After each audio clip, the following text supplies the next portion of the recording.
Life is not fair. And that is the reality. Disease and accidents don't care if their victim is a good person. They have no reason, no justification, and no mercy. And you cannot stop it. So, what do you do? Life's not easy. It is not. Don't try to make it that way. Life's not fair. It never was. It isn't now, and it won't ever be. Keep going because there's people that don't want to see you succeed. Keep going because you want to prove those people wrong. You want to knock the naysayers down. You want to make them your footstool.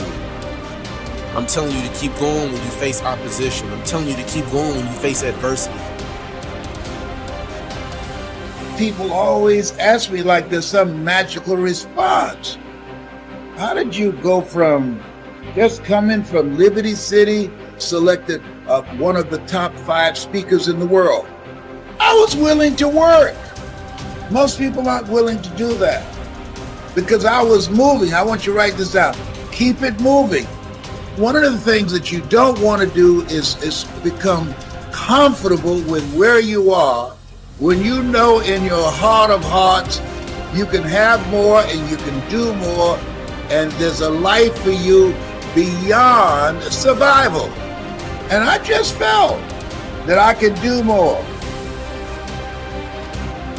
I say step up. Be the one who people look to. Absorb the impact and the negativity. No matter what is happening, no matter how hard the fight is, as long as you keep fighting, you win.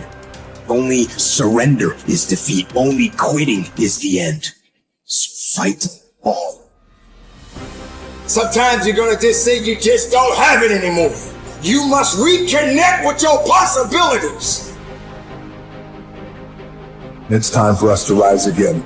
It's time for you to rise up, and it's time for you to make that first step. It's time for you to start grinding so that you can make it happen. We got a lot riding on you, and I'm telling you, greatness is here.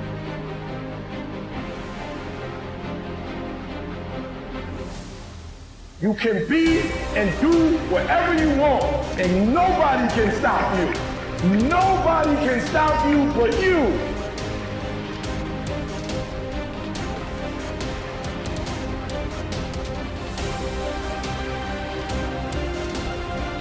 Dostoevsky said that in Notes from the Underground. Great book.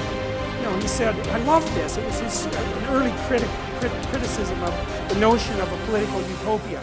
He said, look, if you gave people everything they wanted, they had nothing to eat but cake, and nothing to do but sit in warm pools and busy themselves with the continuation of the species. That was his lines. That the first thing they would do, well, maybe after the first week, was like go kind of half insane and smash everything up just so that something that they didn't expect would happen, so that they'd have something interesting to do. And it's so right, because you know, the utopian notion that if you just had all the material stuff you wanted, that you'd be, well, what would you be? What would you do? You'd just sit on the couch and watch TV? I mean, you'd be, I don't know what, you'd be cutting yourself just for entertainment and no time flat, you know, and that's the sort of thing that people do. So we're not adapted for security and utopia. We're adapted for a certain amount of security because, you know, we are vulnerable, but mostly we want to have one foot out where we don't know what the hell is going on, because that's where you're alert and alive and tense and with it. And you know, I believe this, and I believe it actually has something to do with the hemispheric structure of the physiology of your brain, is it? Because the right hemisphere looks roughly adapted to what you don't know, and the left hemisphere, and this is an oversimplification, but a useful one, is adapted to the world that you do know. And the right place for you to be is halfway between them, because and you can tell that. That's what's so cool. And this tells you that this is actually reality that's manifesting itself to you. You know, that sense of active engagement you have in the world when things are working well for you, you know, where you should be at the right time. You're alert and on top of things and engaged, and you don't have much of a sense of time. And the sense of the tragedy of life sort of recedes, and that's when you've got one foot where it's secure and one foot out in the unknown. And your brain signals to you that you're in the right place by making what you're doing meaningful. And that sense of meaning is actually a neurophysiological signal that you've got the forces of the cosmos properly balanced in your being at that moment. And that's why it feels so good. Now, well, what else could it possibly be? I mean, our brain is capable of looking beyond our vision. That's what it's for. And that sense of engagement, there's no reason to assume that that's anything but a real signal. And you can reduce it. You could say, well, the problem with being where you know only is that you don't know everything. And that's going to be a problem in the future. And the problem with being where you know nothing is, that's just too much, man. You go into panic mode because anything can happen there and you can't handle it. So you've got to mediate between those two things. You want to be secure enough so that your physiology isn't revving out of control, and you want to be out there in the unknown enough so that you keep updating yourself constantly.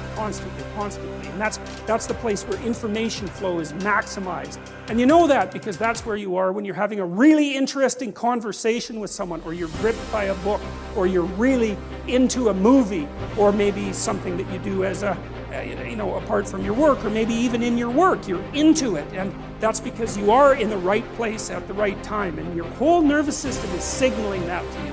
And I would say that's the sort of place that you should be all the time. And of course you can't be because no one's perfect, but that's the recreation of paradise on earth. It's something like it because you are in the right place at the right time when that is happening. I think people's relationship with time. We talk about relationships with humans. How's your relationship with your kids? How's your relationship with your wife? Your dad or your parents? But we never talk about a relationship with money and time. And your relationship with time is such a key component of your life, because when you get caught in a routine, time goes so quickly. When you understand that there are maybe only 28 summers left, and if you want to truly, get as much experientially out of life, it just creates a tremendous amount of urgency. So, and the fear goes away. Because you're like, shit, man, nobody on the planet, no one's going to be here in 100 years. Do I care what he thinks that, we're not going to be here in 100 years, so why would I take a chance? And it's just, I don't know, it's just so, I stopped writing it because I'm so aware of it. There's not a day that goes by when my head hits the pillow where I don't say to myself, did I maximize the day, and am I aware of my mortality? And it might sound depressing, but it's not. For me, it's thrilling. It's thrilling.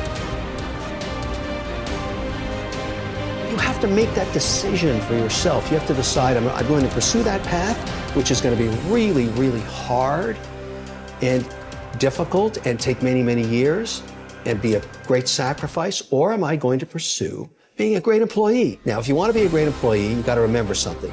You're hired to help someone else achieve their goals, which is cool. There's nothing wrong with it. But if you don't understand that, you are not going to be a good employee. So you have a boss and they say, here's our goal for the quarter. You're going to help me get there. You work like hell to make sure that they achieve that goal. You're part of that team. That's very important. And then you keep moving up the ladder. And the great thing about that is if you're a good employee, you can also do very well. It's not the same as being an entrepreneur. You're never going to probably make as much money as you could have had you started the company, is my point. But you'll get the Saturdays off, the Sundays hang out, go to the soccer games with the kids, have a more balanced life. There is no balance in entrepreneurship. We talked about love and how to have love in a relationship. And one of the complaints that I hear, or one of the issues that I hear in people's lives is that they don't feel loved, they don't experience being loved, they're not loved. And they're then left with this kind of tail chasing exercise, okay? Where they're on the lookout to love themselves first. I first must love myself, which is that statement alone is very insular. It kind of turns you in the way, all right? So, which goes against the grain of love as an expression, right? So love is an expression, but I have to love myself first. It doesn't quite add up, and you got to check this out for yourself, okay? So, what we got to in my conversation with the client was that they themselves could see when they're being loved, that is, when someone in their life says, I love you, that they experienced love. And right away in the moment, it seems like I'm experiencing you giving me love. If you look again, if you actually inspect again, you'll see in the moment that they said, I love you, what you were actually present to was your own love for them. Now, if you again look in your life, you'll find there's occasions when people have said, I love you, and you didn't experience anything. In fact, for some of you, if you've had issues with certain people in your life and they say, I love you, you often experience resentment or upset, or, you might not always say it, but you'll experience it. That is, you can't experience that communication, you can't experience their love for you because you are not in the presence of your love for that person. Now, what does that tell you? Well, it tells you that love is a generated phenomenon. That is, it's something I'm doing. It also tells me that love is not an outside-in phenomenon, but rather it's the other way around. It's inside out. That is, I have to be in the presence of my love for you to receive your love. So, I want you to try it out this way. I want you to try out for yourself being in the presence of, that is, getting yourself connected to your love for people, the people in your life. And especially in those moments when they say, I love you. I want you to be present to it, like be there in the moment with it.